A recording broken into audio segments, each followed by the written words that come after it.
ఓం నమో నారాయణాయ. వారాహి అమ్మకు నమస్కారం చేసుకుంటూ, అమ్మవారి దయ, ఆమె చల్లని చూపులు మనందరిపై ఉండాలి అని చెప్పి మనస్ఫూర్తిగా కోరుకుంటూ, ఈ రోజుటి వీడియో స్టార్ట్ చేస్తున్నాను ఫ్రెండ్స్.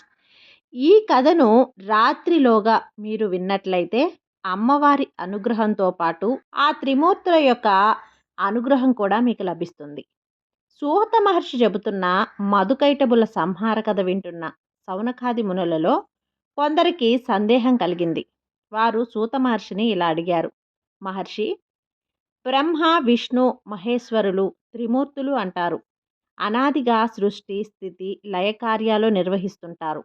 వేదశాస్త్ర పురాణాల ఆధారంగా పండితులు, వేదవేత్తలు త్రిమూర్తులు సనాతనులు అని, పురాతన దేవతలు అని చెబుతారు.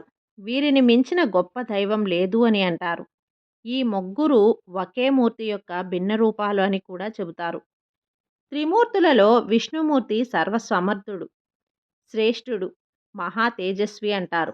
అంతటి గొప్పవాడు యోగమాయకు వశుడై ఎలా గాఢ నిద్రలోకి వెళ్ళాడు? విష్ణుమూర్తిని వశం చేసుకున్న ఆ శక్తి ఎవరు? ఆ శక్తి పేరు ఏమిటి? ఎక్కడ ఎలా ఉంటుందో, ఎలా జన్మించింది? పరమాత్ముడే పరాధీనుడైతే ఆ శక్తికి వశుడయ్యాడంటే నమ్మశక్యంగా లేదు. అది ఎలాగా అనేది మీరు చెప్పండి అని కోరారు. సూత మహర్షి సౌనకాదులను చూసి, మహామునులారా, మీ సందేహాలను పూర్తిగా తీర్చగలిగేవారు విశ్వంలో ఎవరూ లేరు. బ్రహ్మపుత్రులు సనాతనులు అయిన నారద, కపిల మహామునులు కూడా పూర్తిగా సమాధానం చెప్పలేరు. అయినా నా సాయశక్తులా మీ సందేహం తీర్చడానికి ప్రయత్నం చేస్తాను. వేదాలు నారాయణుని జగద్రక్షుడిగా, జగత్పాలకుడిగా కీర్తిస్తున్నాయి. ఆయనను విష్ణువు అని, వాసుదేవుడు అని, జనార్దనుడు అని జనులు స్తుతించి పూజిస్తున్నారు. విష్ణువు నాభి నుండి ఉద్భవించిన కమలం నుండి జన్మించిన బ్రహ్మదేవుడు. చరాచర ప్రాణకోటికి సృష్టిస్తున్నాడు. కైలాసనాథుడు అయిన శంకరుడు లయకారకుడు. బ్రహ్మ సృష్టించి విష్ణువు పాలించిన సర్వ జగత్తును శివుడు తనలో లీనం చేసుకుంటాడు. వీరు కాక సూర్యచంద్రులు, ఇంద్రుడు, అగ్ని, వరుణుడు మొదలైన దేవతలు సృష్టి, స్థితి, లయ కార్యాలలో తమ వంతు విధి నిర్వహణని చేస్తుంటారు. మీరు గమనించండి, బ్రహ్మలో సృష్టించే శక్తి ఉంది కనుక సృష్టి చేస్తున్నాడు. విష్ణువులో రక్షించి పాలించే శక్తి ఉంది కనుక సృష్టిని పరీక్షిస్తున్నాడు. శివుని లయం చేసుకునే శక్తి ఉంది. అలాగే ఆదిశేషుడు ఆది కూర్ములకు భూమిని భరించే శక్తి ఉంది. అగ్నికి దహన శక్తి, సూర్యునికి ప్రకాశక శక్తి, వాయువుకి ప్రేరణ శక్తి, ప్రాణశక్తి ఉన్నాయి. ఈ శక్తులు వీరికి లేకపోతే వీరు ఏం చెయ్యలేరు కదా. విష్ణువులో సాత్విక శక్తి లేకపోతే అతను కూడా నిశ్చేష్టుడు. బ్రహ్మలో రాజస శక్తి లేకపోతే సృష్టి చేయలేడు. శివునిలో తామస శక్తి లేకపోతే లయకార్యం జరగదు. కనుక బ్రహ్మాండ సృష్టి, స్థితి, వినాశనానికి శక్తియే మూల కారణం. ఆ శక్తి అనేది లేకపోతే త్రిమూర్తులు, ఇంద్రాది దేవతలు ఎవ్వరూ కూడా తమ తమ విధులు నిర్వర్తించలేరు. ఈ శక్తి సగుణ శక్తి, నిర్గుణ శక్తి అని రెండు రకాలుగా ఉంటుంది. నిర్గుణ శక్తిని విరాగులు ఉపాసన చేస్తారు. సగుణ రూపాన్ని కోరికలు ఉన్నవారు ఉపాసన చేస్తారు. ఒక్కటి నిష్కామోపాసన అయితే రెండవది సకామోపాసన. ధర్మ, కామార్థ, మోక్షములు ప్రసాదించేది ఈ శక్తి స్వరూపిణియే. విధి విధంగా పూజిస్తే అన్ని కోరికలు తీరుస్తుంది. జనులు అజ్ఞానం చేత ఈ పరాశక్తి దేవిని గుర్తించలేకపోతున్నారు.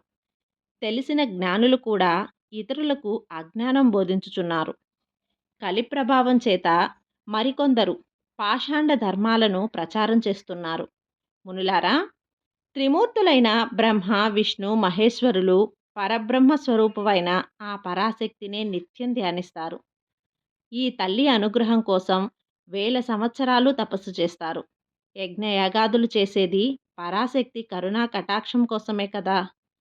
కనుక మనందరం కూడా ఎల్లప్పుడూ ఈ పరాదేవత అయిన శక్తి స్వరూపిణినే ధ్యానించాలి, సేవించాలి, పూజించాలి. ఇది సర్వశాస్త్రాలు అంగీకరించి చేసిన నిర్ణయం అని మన గురువులు వ్యాసుల వారు నాకు చెప్పారు. నారద మహర్షి మా గురువుగారికి చెప్పారు.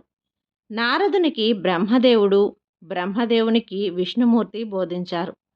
కనుక మీ సందేహాలు వీడండి. ఇతరుల మాటలు వినకండి. వినినా పట్టించుకోకండి. శక్తియే ఆరాధింపదగిన పరతత్వం అని గ్రహించండి. శక్తి లేని అశక్తుడు ఎలా ఉంటాడో ప్రత్యక్షంగా మీరు చూసి ఉంటారు.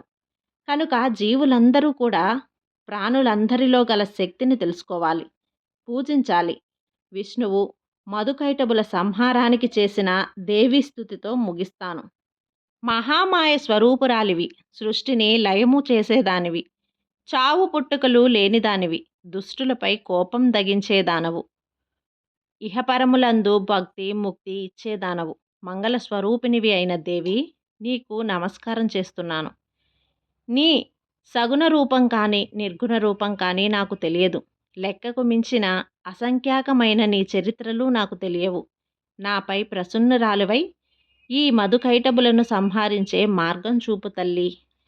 ఈ విధంగా సౌనకాది మునులు సూత మహర్షుల వారికి ఈ పరాశక్తి యొక్క మహత్యాన్ని తెలిపే ఈ వివరణ అంతా కూడా చెప్పారు. ఇదంతా కూడా మనం విని మనం తెలుసుకోవాల్సింది ఏంటి అంటే, మనం ఆది పరాశక్తి కానివ్వండి, మహాలక్ష్మి కానివ్వండి, దుర్గాదేవి, ఏ శక్తి, అన్ని శక్తులు కలిస్తేనే వారాహి అమ్మదేవి. వారాహి అమ్మవారు కూడా సప్తమాతృకలలో 5వ స్థానంలో ఉన్న అమ్మవారు. ఆ పరాశక్తి యొక్క శక్తియే వారాహి అమ్మ. వారాహి అమ్మవారిని నమ్మి పూజించి కొలిచిన వారికి ఎటువంటి కష్టము దరిచేరదు. అమ్మవారి నామాన్ని స్తుతించిన వారికి ఎటువంటి ఆటంకాలు కూడా దరిచేరవు. కాబట్టి ఈ రోజుటితో ఈ కథ విన్నవారికి తప్పకుండా వారాహి అమ్మవారి అనుగ్రహం పూర్తిగా లభిస్తుంది. ఈ కథ మీకు నచ్చినట్లయితే లైక్ చేసి సబ్స్క్రైబ్ చేయండి ఫ్రెండ్స్. మరికొంతమంది వారాహి అమ్మ భక్తులకు షేర్ చేయండి. సర్వే జన సుఖినో భవంతు. జై వారాహి మాత.